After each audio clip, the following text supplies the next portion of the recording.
நண்பர்களே, நான் சொன்னேன், நான் படித்த எல்லா புத்தகங்களோட கருணை இதுதாம்மா நான் படிச்சிருக்கேன் அப்படின்னு சொன்னேன். நான் படித்த எல்லா டால்ஸ்டாய் கதைகளையும் கூட இந்த இந்த இந்த இந்த ஈவெண்ட் தான் எனக்கு பெருசாக பட்டுச்சு அப்படின்னா. இதை நான் பகிர்ந்துக்கிறதுக்கு தான் இன்னைக்கு நான் வந்தேன். ஆக்சுவலாக நான் வந்திருக்கவே மாட்டேன் ஆக்சுவலாக. ஏன்னா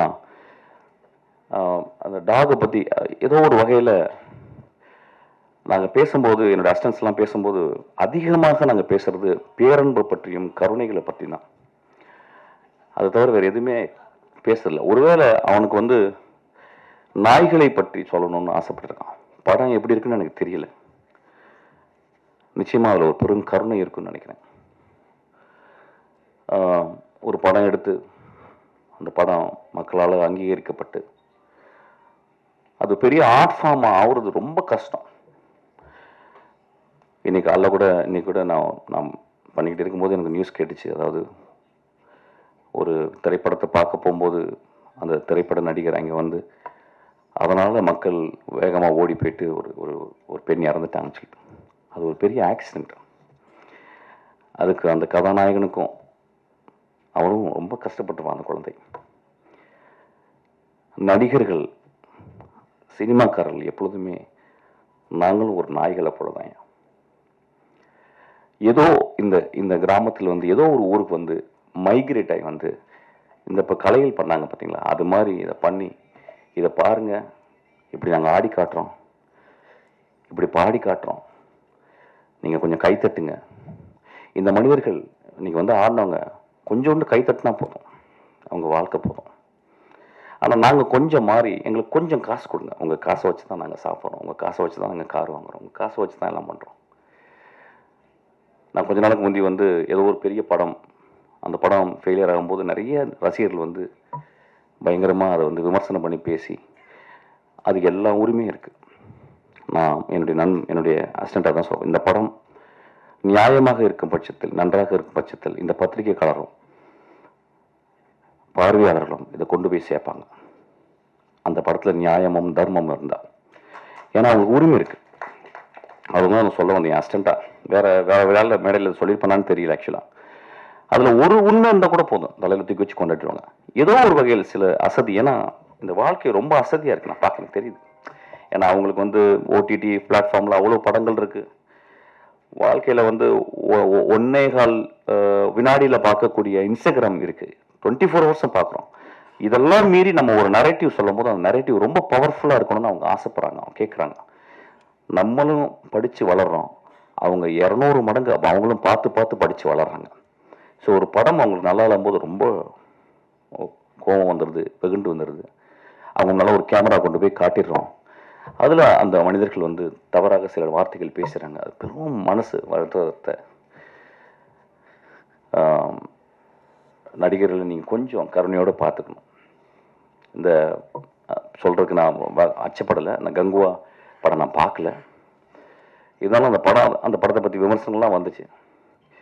இன்னும் கொஞ்சம் கருணையோடு நீங்கள் பார்க்கணும். ஏன்னா சூர்யா போன்ற ஒரு நல்ல நடிகர், ஒரு அழகான நடிகர், நம்ம வந்து பத்திரமா பார்த்துக்கணும் எல்லாரும். அவங்களெல்லாம் ஒரு சிவகுமார் மாதிரி ஆளுங்களை நல்லா வச்சு பாருங்க. இன்னைக்கு நம்ம கையில் வந்து சிவாஜி இல்லை, நம்ம கையில் வந்து எம்ஜிஆர் இல்லை, பெரிய பெரிய ஆளுங்கள். அவங்களோடலாம் பணியாற்றிய ஒரு சிவகுமார்னு ஒரு மனிதன் இருக்கான். எவ்வளோ முக்கியமான மனிதன் நம்மளுக்கு. ஆக்சுவலாக அவங்க வீட்டில் வந்த 2 குழந்தைகள் ரொம்ப நல்லவன். இப்போ நான் ஒன்று விமர்சனம் பண்ணலாம், அடுத்து நீங்கள் சூர்யாவுக்கு கதை சொல்ல போறீங்கன்னா நான் சொல்லவே போகிறதில்ல. ஆக்சுவலாக படம் கொடுத்தா கூட நான் ஒத்துக்க மாட்டேன். பட் நான் கருணையோடு பார்க்க சொல்கிறேன். ஏன்னா கருணையை பற்றி பேசும்போது நான் கருணையோடு வரேன். ஒரு படத்தை வெற்றி பெறதுக்காக இந்த குழந்தைகள் நாங்கள்லாம் எவ்வளோ கஷ்டப்படுறோன்றது சொல்லி உங்கள்கிட்ட வந்து மடி விரிக்கலை. கிட்டத்தட்ட வாழ்க்கையை மறந்துட்டு வேலை செஞ்சுக்கிட்டு இருக்கோம். அப்போ ஏதோ சின்ன ஒரு பேலன்ஸ். ஆக்சுவலி அதாவது ராக்கெட் இன்ஜினியர்ஸ் சொல்லுவாங்க, ஒரு 10 வருஷம் கஷ்டப்பட்டு 24 மணி நேரம் ஒத்த சிந்தனையோட கான்ஸ்டன்ட் விஜிலன்ஸோட ஒரு ராக்கெட்டை டிசைன் பண்ணும்போது அது ஏதோ ஒரு சின்ன ஒயர் கொஞ்சம் பிரிஞ்சா கூட அது வானிலை வெடிச்சிருது. அது ஒன்றுமே பண்ண முடியல. அப்படித்தான் சினிமாவும் பார்க்குறேன். ஒரு சினிமாவும் ஒரு ராக்கெட் இன்ஜினியரிங் தான். ஒரு 500 கலைஞர்கள் கான்ஸ்டன்ட் விஜிலண்டோட ஒரு திரைப்படத்தை அப்படியே ஒரு சின்ன இலையா பண்ணுறோம். சில டைம் ரொம்ப அங்கே அந்த அந்த மூத்த கலைஞன் ஒருத்தர் இருப்பான், அந்த டைரக்டர்னு ஒருத்தர் இருப்பான் பாருங்க. அவன் வந்து ஒரு ஒரு இறப்பை நோக்கி போற அளவுக்கு போகும்போது தான் ஒரு படைப்பு உருவாகுது. அவன் அங்கே செத்து போவான் கடைசியில். அந்த அந்த நாளில் வந்து ஃபைனல் அந்த ஷாட் முடிஞ்சு அந்த அந்த அந்த ஃபைனல் மிக்சிங் முடியும் போது பார்த்தீங்கன்னா, வெளியே வரும்போது பார்த்தீங்கன்னா நல்லா ஞாபகம் இருக்கு. ராஜீவ் மேனன் சொன்னாராம் ஒரு தடவை, யாரையும் அது ஃபைனல் ஏதோ இப்போ உள்ளே போகும்போது யாரையும் அது கீழே பட்டு கிடக்குறா அப்படி செருப்புக்குள்ள அப்படின்னு. சார் அவர் பேர் பாலான்னு சொன்னாங்களாம். அதுதான் சேது ஒரு பாலா. செத்து போகிற டைம் தான் அந்த டைமில் தான் அந்த படம் உருவாகுது ஆக்சுவலாக. அப்போ ஒரு படம் உருவாகும் போது நம்ம வந்து படம் நல்லா இல்லைன்னு சொல்கிறதுக்கு ரொம்ப உரிமை இருக்குது. ஏன்னா நீங்கள் 150 ரூபா கொடுக்குறீங்க.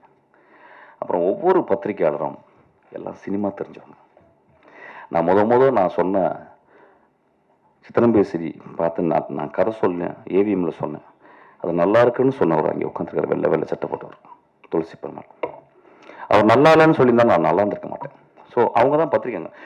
நம்மளும் அதை ரொம்ப புரிஞ்சுக்கணும். இது 2 பேரும் கையை கோர்த்து படங்கள் நல்லா இல்லாட்டினாலும் நல்லா இல்லாட்டினாலும் அதில் இல்லையா இப்படி பண்ணலாயா இப்படி பண்ணியிருக்கோனியா அப்படி சொல்லலாம். சினிமாவை எல்லாரும் நம்ம பத்திரமா பார்த்துக்கணும். ஏன்னா சினிமா மட்டும்தான் அறத்தையும் அழகையும்.